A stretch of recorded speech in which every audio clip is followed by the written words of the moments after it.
Selamat pagi dan salam sejahtera. Anda bersama saya Nina Rozman dan rakan tugas saya. Saya Haris Ashraf Hasnan dan ini Niaga Awani. Kita mulakan dengan laporan tempatan. Ringgit dijangka diniagakan dalam jajaran kecil minggu ini apabila para pelabur terus berhati-hati dalam menghadapi jangkaan inflasi global. Ketua Ahli Ekonomi Bank Islam Malaysia Berhad Muhammad Afzal Nizam Abdul Rashid berkata, ringgit dijangka berlegar dalam jajaran kecil antara paras RM4.38 dan RM4.39 minggu ini berbanding dolar Amerika. Beliau percaya ringgit akan terus berada pada paras semasa manakala data penting daripada Mesyuarat Jawatankuasa Pasaran Terbuka Persekutuan FOMC pada 14 dan 15 Jun adalah berkenaan kadar inflasi bagi Mei. Kadar inflasi dijangka kekal tinggi di tengah-tengah keadaan pasaran buruh yang kukuh dan oleh itu Amerika Syarikat dijangka terus cenderung menaikkan kadar dalam tempoh terdekat ini. Pada Rabu, Jabatan Perangkaan Malaysia melaporkan kadar inflasi Malaysia meningkat sebanyak 2.5% disebabkan oleh kenaikan harga makanan dan bahan api pada 2021. Kenaikan itu lebih tinggi berbanding kadar inflasi 0.7% yang direkodkan semasa pra-pandemik pada 2019. Bagi minggu yang baru berakhir, ringgit ditutup kebanyakannya rendah apabila dolar Amerika mengukuh selepas hasil perbendaharaan Amerika meningkat ditambah dengan data inflasi tinggi di tengah-tengah situasi harga minyak yang tidak menentu. Bagi asas mingguan, ringgit susut berbanding dolar Amerika kepada 4.3870 pada Jumaat daripada 4.3775 pada minggu sebelumnya. Unit tempatan diniagakan bercampur-campur berbanding kumpulan mata wang utama pada asas Jumaat ke Jumaat.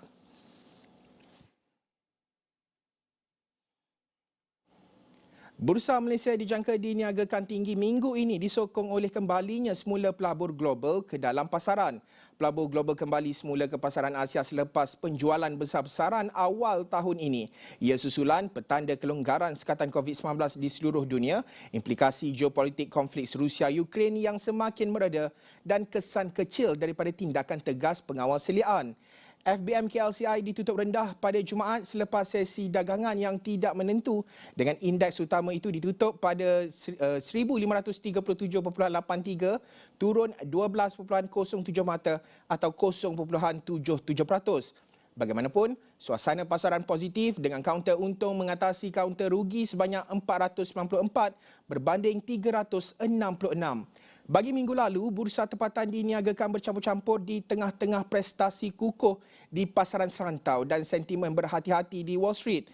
Bagi asas mingguan, FBM KLCI susut 8.94 mata untuk ditutup pada minggu lalu pada 1537.82 daripada 1546.76 pada minggu sebelumnya.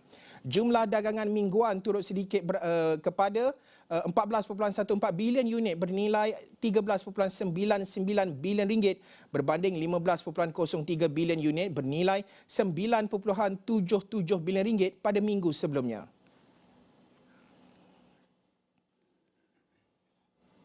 Kontrak niaga harapan minyak sawit mentah MSM di Bursa Malaysia Derivatif dijangka diniagakan dalam sentimen yang lebih berhati-hati pada minggu ini.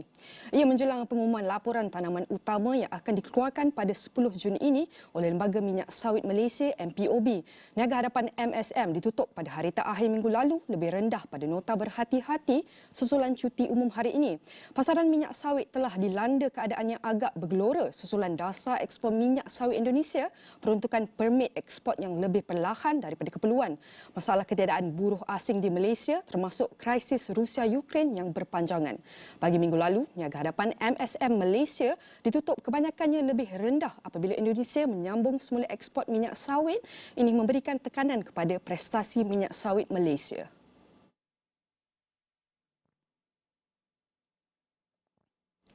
Menteri Kewangan Tengku Datuk Seri Zafrul Tengku Abdul Aziz pada Ahad mengumumkan kelulusan bagi pembinaan stesen jajaran utara projek laluan Rel Pantai Timur ECRL di Puncak Alam. Jelasnya sebelum ini beliau ada berjumpa dengan gabungan pengurusi-pengurusi penduduk di Puncak Alam. Menurutnya mereka ada menyuarakan hasrat warga Puncak Alam untuk membina stesen ECRL di Puncak Alam.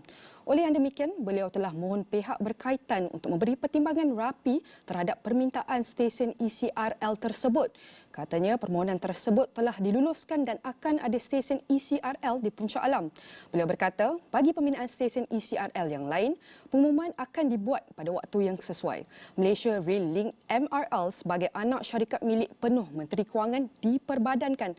MOF Incorporated menandatangani Memorandum Persefahaman MOU bersama China Communication Construction Company Limited CCCC bagi menubuhkan syarikat usaha sama. Melalui MOU itu, 80% daripada keuntungan operasi akan dimiliki MRL manakala bakinya milik CCCC.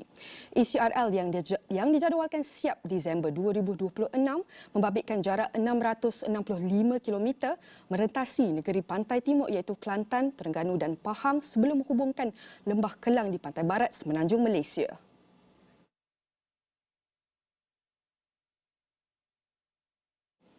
Pelaksanaan semula cukai barang dan perkhidmatan GST di Malaysia masih dalam peringkat kajian, kata Perdana Menteri Datuk Seri Ismail Sabri Yaakob. Menurutnya, beliau tahu ramai terkejut apabila beliau sebelum ini mengeluarkan kenyataan kerajaan tidak menolak kemungkinan GST dikembalikan. Begitupun tegas Perdana Menteri, kerajaan perlu mengkaji baik dan buruk pelaksanaan semula GST terlebih dahulu, bukannya kerajaan umum akan melaksanakan semula GST. Ramai orang terus melompat bila saya kata tidak menolak kemungkinan.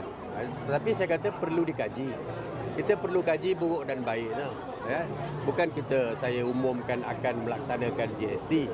Saya kata kita akan buat kajian sebab salah satu kajian hari ini kekurangan pendapatan salah satunya apabila kita migrate daripada GST kepada SST dan kita kekurangan pendapatan sebanyak 30 bilion ringgit setahun kerana berpindah daripada GST kepada SST. Jadi kita banyak pertimbangan lagi yang akan kita tengok. Adakah kesan daripada GST itu berlaku kenaikan harga?